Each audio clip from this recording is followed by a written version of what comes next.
തൃണമൂൽ കോൺഗ്രസിൽ ചേർന്ന പി.വി. അൻവർ നാളെ നിർണായക പ്രഖ്യാപനം നടത്തിയേക്കും. നാളെ തിരുവനന്തപുരത്ത് അൻവർ മാധ്യമങ്ങളെ കാണും. എം.എൽ.എ. സ്ഥാനം ഒഴിയുന്നത് പ്രഖ്യാപിക്കാൻ സാധ്യതയുണ്ട്. കെ.ആർ. സാജു വിവരങ്ങളുമായി തിരുവനന്തപുരത്ത്. സാജു, എന്താണ് ഈ നീക്കത്തിന് പിന്നിൽ? പി.വി. അൻവറിന് അജിംസ് ഇതിന് തൃണമൂൽ കോൺഗ്രസിന്റെ ഭാഗമായി ഔദ്യോഗികമായി മാറണമെങ്കിൽ അദ്ദേഹത്തിന് എം.എൽ.എ. സ്ഥാനം ഒഴിയേണ്ടി വരും. അല്ലാതെ ഒരു സ്വതന്ത്ര എം.എൽ.എ.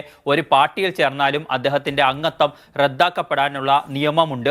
അതിനെ മറികടക്കാൻ ആവശ്യമായ നടപടികളിലൂടെ പോകാനുള്ള നിയമപരമായ ആലോചനകൾ പി.വി. അൻവർ നടത്തിയിരുന്നു.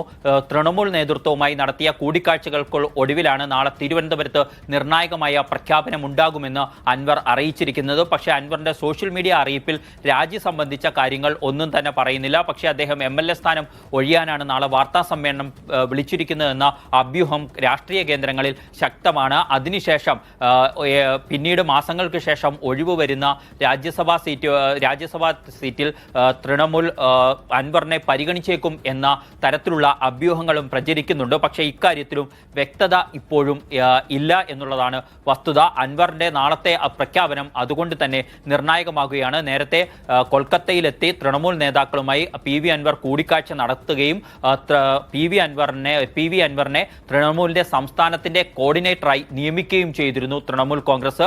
സ്വാഭാവികമായും അങ്ങനെ നിയമിക്കുമ്പോൾ അതിനകത്തേക്ക് അംഗത്വം എടുക്കേണ്ടി വരും. അല്ലെങ്കിൽ അംഗത്വം എടുക്കാതെ ഒരാളെ സ്റ്റേറ്റ് കോർഡിനേറ്ററായി നിയമിക്കുക എന്നതടക്കമുള്ള ചോദ്യങ്ങളുണ്ട്. അതിനാൽ തന്നെ ആരെങ്കിലും പരാതിയുമായി പോയാൽ സ്പീക്കർക്ക് അക്കാര്യത്തിൽ മേൽ നിലപാട് സ്വീകരിക്കേണ്ടി വരും. അത് ഒരുപക്ഷെ നിയമക്കുരുക്കുകളിലേക്ക് പോകുമെന്ന് പി.വി. അൻവറും തിരിച്ചറിയുന്നുണ്ട്. ഈ പശ്ചാത്തലത്തിലാണ് നാളത്തെ പി.വി. അൻവറിന്റെ പ്രഖ്യാപനം നിർണായകമാകാൻ പോകുക.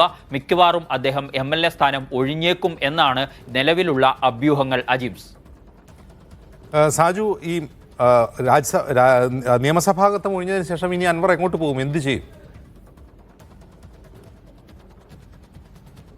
അൻവറിന് TMC നൽകിയിരിക്കുന്ന ദൗത്യങ്ങൾ എന്തൊക്കെ എന്നുകൂടി നമുക്ക് വ്യക്തമാവേണ്ടതുണ്ട്. സ്റ്റേറ്റ് കോർഡിനേറ്ററായി നിയമിച്ചുകൊണ്ട് പാർട്ടിയെ സംസ്ഥാനത്ത് കെട്ടിപ്പടുക്കുക എന്ന ചുമതലയായിരിക്കും സ്വാഭാവികമായും പി.വി. അൻവറിൽ അവർ ഏൽപ്പിച്ചിരിക്കുക. അവർ ഒരു സ്വകാര്യ ഏജൻസി വഴി നടത്തിയ പഠനത്തിന് ഒടുവിലാണ് ഇവിടെ നിന്നും പി.വി. അൻവർ അടക്കം ചിലരെയൊക്കെ പാർട്ടിയിലേക്ക് എത്തിക്കാമെന്ന കണക്കൂട്ടലിലേക്ക് എത്തുകയും അതിനിടയിലാണ് അൻവറുമായി ബന്ധപ്പെട്ട ഇത്തരം രാഷ്ട്രീയ സാഹചര്യങ്ങൾ രൂപം കൊള്ളുകയും DMK പ്രവേശനം അടയുകയും UDF പോകാൻ നടത്തിയ ശ്രമങ്ങൾക്ക് തിരിച്ചടി നേരിടുകയും ഒക്കെ പി.വി. അൻവറിനുണ്ടായത്. ഇതോടുകൂടി TMCയെ പി.വി. അൻവറും സമീപിക്കുകയായിരുന്നു. സ്വാഭാവികമായും ഇതെല്ലാം കൂടി ചേർന്ന് വന്നപ്പോഴാണ് പി.വി. അൻവറിന്റെ തൃണമൂൽ കോൺഗ്രസ് പ്രവേശനം എന്ന സാധ്യതകൾ തെളിഞ്ഞു വരികയും അതിലേക്ക് പോവുകയും ചെയ്തത്. അത്തരത്തിൽ ഒരു സംസ്ഥാനത്തെ എം.എൽ.എ. സ്ഥാനത്തുണ്ടായിരുന്ന ഒരാൾ അത് രാജിവെച്ച് മറ്റൊരു പാർട്ടിയുടെ TMCയുടെ ഭാഗമാകുമ്പോൾ ആ പാർട്ടിക്ക് അദ്ദേഹത്തെ സംരക്ഷിക്കേണ്ട ഉത്തരവാദിത്തങ്ങളും ബാധ്യതകളും ഒക്കെ സ്വാഭാവികമായി ഉണ്ടാകും. അവിടെ നമുക്കറിയാം ദേശീയ രാഷ്ട്രീയത്തിലടക്കം പലവിധ ഓഫറുകൾ കൊടുക്കപ്പെടുന്ന രീതികളുണ്ട്. അത്തരത്തിൽ പി.വി. അൻവർ എന്ത് ഓഫറാണ് തൃണമൂൽ കോൺഗ്രസ് നൽകിയിരിക്കുന്നത് എന്ന് ഭാവിയിൽ വ്യക്തമാകാനുള്ളതാണ്. അതുകൊണ്ടാണ് രാജ്യസഭാ സീറ്റിനുള്ള സാധ്യതകൾ ഉണ്ട് എന്ന രീതിയിലുള്ള വിലയിരുത്തലുകൾ അതിശക്തമായി രാഷ്ട്രീയ കേന്ദ്രങ്ങളിൽ ഈ ഘട്ടത്തിൽ ഉയർന്നു വരുന്നത്. സാജു പറഞ്ഞു, ഈ സ്വകാര്യ ഏജൻസികളെ വെച്ച് തൃണമൂൽ കേരളത്തിലെ സാധ്യത പഠിച്ചുവെന്ന്. അങ്ങനെ ഒരു സാധ്യതയുണ്ടോ? ഗോവയിൽ പോലും അവർ തെരഞ്ഞെടുപ്പിൽ കാര്യമായ നേട്ടമൊന്നും ഉണ്ടാക്കിയിട്ടില്ല.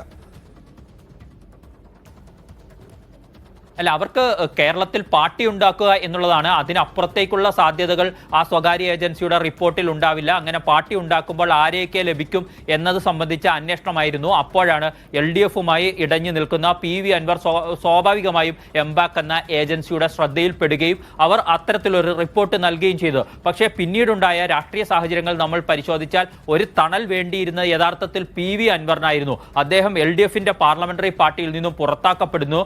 സ്വാഭാവികമായി UDF പോകാം എന്ന തരത്തിലുള്ള വേഗത്തിൽ പോകാം എന്ന കണക്കുകൂട്ടലുകളോടുകൂടി ചില പ്രഖ്യാപനങ്ങൾ പി.വി. അൻവർ നടത്തിയെങ്കിലും കോൺഗ്രസ് നേതൃത്വം അതിനെ അത്ര ഗൗരവത്തിലെടുത്തില്ല. ലീഗിന്റെ ഭാഗത്തു നിന്നും ചില സ്വാഗതം ചെയ്യുന്ന രീതിയിലുള്ള നടപടികൾ നമ്മൾ കണ്ടിരുന്നു. സാദിഖ് അലി തങ്ങളും അതുപോലെ PK കുഞ്ഞാലിക്കുട്ടിയും ഒക്കെ കൂടിക്കാഴ്ചയ്ക്കുള്ള അവസരം പി.വി. അൻവറിന് കൊടുക്കുകയും അത് പരസ്യമാക്കപ്പെടുകയൊക്കെ ചെയ്തത്. പക്ഷേ പിന്നീട് തിരുവനന്തപുരത്തേക്ക് തൊട്ടടുത്ത ദിവസം എത്തുന്ന പി.വി. അൻവറിന് സമയം കൊടുക്കാൻ മുതിർന്ന കോൺഗ്രസ് നേതാക്കൾ ആരും തയ്യാറായില്ല.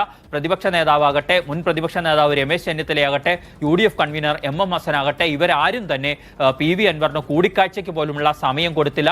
പാർട്ടിയിലും മുന്നണിയിലും വിശദമായി ചർച്ച ചെയ്ത ശേഷം മാത്രം അത് സംബന്ധിച്ച പോസിറ്റീവായ കാര്യങ്ങൾ ഉണ്ടെങ്കിൽ മുന്നോട്ട് പോയാൽ മതി എന്ന തീരുമാനത്തിലേക്ക് കോൺഗ്രസ് നേതാക്കൾക്കിടയിൽ തന്നെ ധാരണ രൂപം കൊള്ളുകയായിരുന്നു. ഇതെല്ലാം PV അൻവറിന് തിരിച്ചടിയായി മാറി. അതോടുകൂടി ഏതെങ്കിലും സ്ഥലത്ത് കയറിപ്പറ്റേണ്ടത് PV അൻവറിന്റെ ആവശ്യമായി മാറുകയും അദ്ദേഹം കൂടി തൃണമൂൽ കോൺഗ്രസിനെ സമീപിക്കുകയുമാണ് ചെയ്തത്. അതിന്റെ പോലും നമുക്ക് നോക്കിക്കഴിഞ്ഞാൽ ആദ്യഘട്ടങ്ങളിൽ മമതാ ബാനർജിയുമായുള്ള കൂടിക്കാഴ്ചയ്ക്കുള്ള അവസരം ഒന്നും തന്നെ PV അൻവറിന് ലഭിച്ചിട്ടുമുണ്ടായിരുന്നില്ല. ഇനി ഇന്നലെയും ഇന്നുമായി കൊൽക്കത്തയിൽ നടന്നിട്ടുള്ള ചർച്ചകളുണ്ട് PV അൻവറും തൃണമൂൽ കോൺഗ്രസുമായി. അതിൽ നിന്നാണ് ഏതൊക്കെ അർത്ഥത്തിലുള്ള ധാരണകളാണ് PV അൻവറും തൃണമൂൽ കോൺഗ്രസും തമ്മിൽ രൂപപ്പെട്ടിരിക്കുന്നത്. നാളെ ഇനി അറിയാനുള്ളത് PV അൻവർ MLA സ്ഥാനം രാജിവെക്കുമോ? MLA സ്ഥാനം രാജിവെച്ച PV അൻവറിനെ എങ്ങനെ തൃണമൂൽ കോൺഗ്രസ് അക്കോമഡേറ്റ് ചെയ്യും എന്നീ കാര്യങ്ങളാണ് KR സാജുവാണ് വിവരങ്ങൾ നൽകിയത്.